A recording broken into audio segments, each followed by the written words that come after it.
Would you like to have a better command of numbers? I am here to help.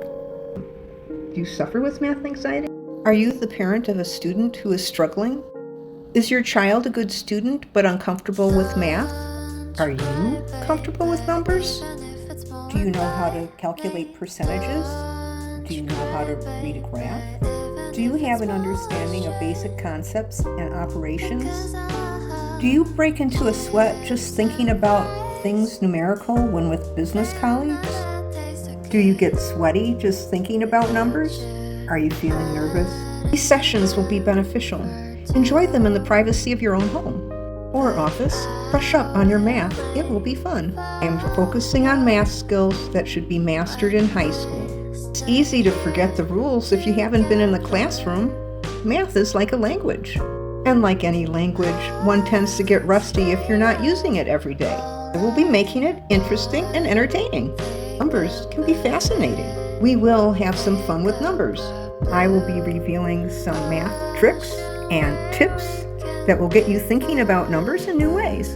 I invite you to check it out. Don't be afraid. Keep an open mind. If you have a desire to learn, you will learn. And learning is its own reward. Learn for your own personal enrichment. What do you have to lose? Some time, maybe? I know of ways to make you more comfortable with numbers, and I will be here to answer questions. The class will evolve depending on your needs, adapting as we go along because I am new to seminars. I usually talk to people in person. I am here to serve you. I think I can help. I am Lisa Terracina Rosenberg, and I graduated from Barrett College in Lake Forest, Illinois. I'm an educator, a businesswoman, and an artist. Upon graduating, I worked at UOP in the research laboratories as a chemist. And during the 6 years that I was there, I studied catalysis, I made nanoparticles, and I worked in the spectroscopy department. I formulated solutions and gels, and I did solid state NMR. And during that time, I tutored students in chemistry and math. I actually started doing this when I was still in college, having been recommended by my chemistry instructor. And it was the beginning of my career as a tutor, and something I really enjoyed. We worked on improving grade point averages, and I prepped kids for their exams. A lot of them were trying to get into medical school, and they were panicking because their grades were not very good. Most of my students were in high school. First student wanted to go to medical school, and she was getting a D in math. It turns out she actually had my math teacher that I had in high school, the one that led me to dropping out of math class. She studied very hard, and I was so elated when she got an A on her final exam. I like people, and I like to teach them things. It's a great thing about tutoring and mentoring people. Good teachers get so much satisfaction when they're able to reach new heights with their students. The obstacles in the brain are removed to create a breakthrough. And when you achieve, so do I. I know I feel that way. Let's do this together. You must realize that I was not the best student when I signed up for math and chemistry. First time I signed up for classes at the University of Oregon, I ended up having to drop out of fear. My math skills were lacking. I needed a lower level math class. Needed to master some critical skills, basics.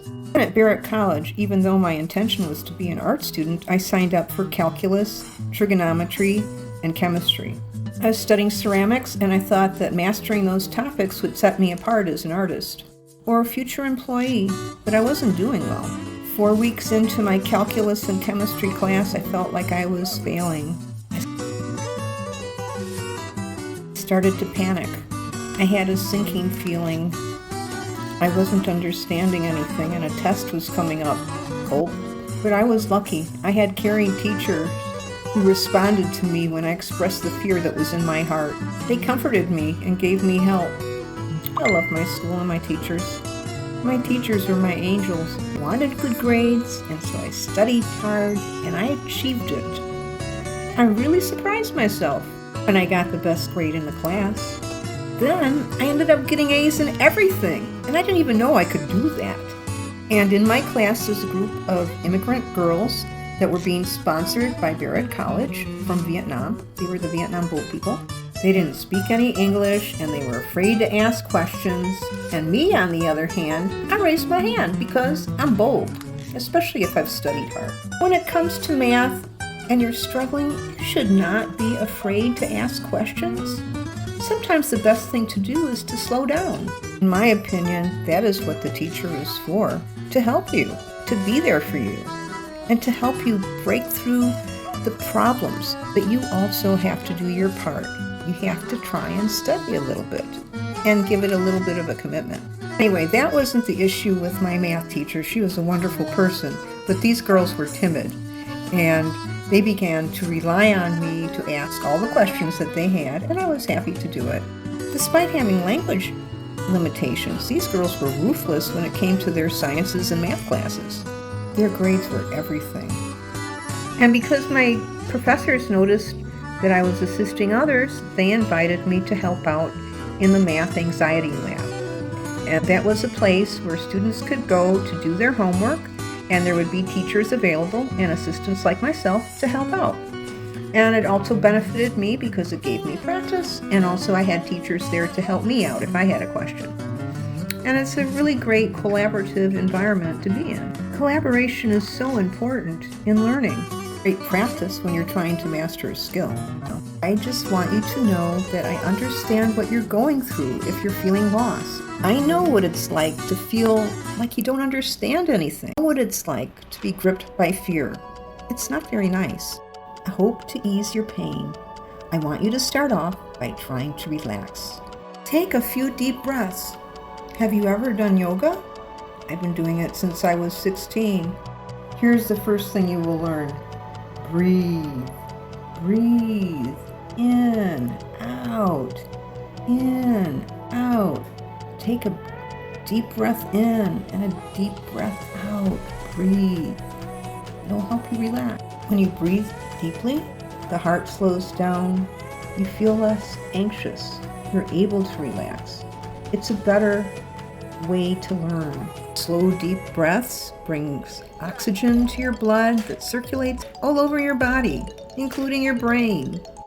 When the nervous system is calm, you're more receptive to learning. Sometimes when we're trying to learn, having difficulty mastering a subject, it's best to take a few steps back and relax. Say, ah.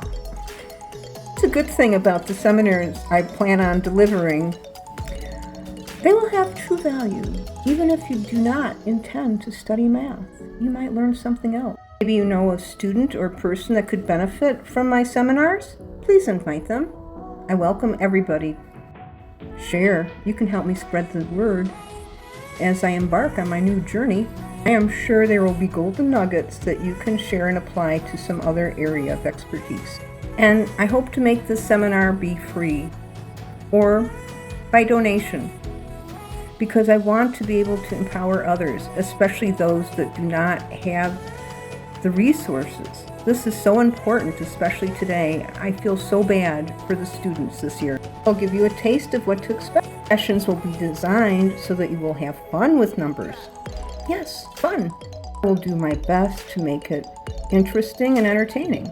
We'll reveal helpful tips that will get you thinking about math in a whole new way. Keep an open mind. Do you have a desire to learn? I have ways to make it more comfortable. What does 200% mean? Does it mean twice as much? 200 times as much? 2,000 maybe? It can be confusing. Would you like to feel more comfortable with everyday math? I can help you. We help you learn some basics and some tricks so that you can be more comfortable. I'm showing you my computer monitor here, and you can see two problems. Do you understand the difference of how the two problems would be performed? You will get two different answers. The key is knowing what operation to do first. It is this one, 3 plus 2. So we come down here, and now we have 5 times 5. First, we have to do what's inside of the brackets. 5 times 5 is 25 plus 7. Then we take all of that, we're going to divide by 2. But first we have to add these two numbers, and we get 32 divided by 2, and x equals 16. And here we have the two equations again. The front part of it is exactly the same as the bottom equation. In the second number, we end up with 32, just as in the first equation. For the first part, of the equation, and then we add 1/2. So we have 32 and 1/2. Very different conclusion, very different answer. And you may notice that I've taken my jacket off. I really would appreciate your advice about what types of math skills you feel you are lacking that you could stand to brush up on. Everybody forgets. Most people forget if they're not doing something every day. There's nothing to be ashamed about.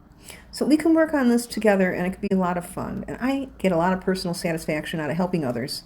And this is something that's really important. I'm an advocate of STEM. I'm an advocate of children getting involved in the sciences and math. About women in STEM, I'm creating my own opportunity here. And maybe somebody would notice. I'm looking forward to doing this. And you must know, knowledge is power. And although I don't have a PhD, I have enough math skills that I can help others who know less than myself. And anything that I don't know, I can learn. And then I can pass it on to you. That is how learning is done. I'll be crafting other classes too, on art, on ceramics, on Italian culture. I have lots of interests, and I'm looking for like-minded individuals to share my fun hobbies.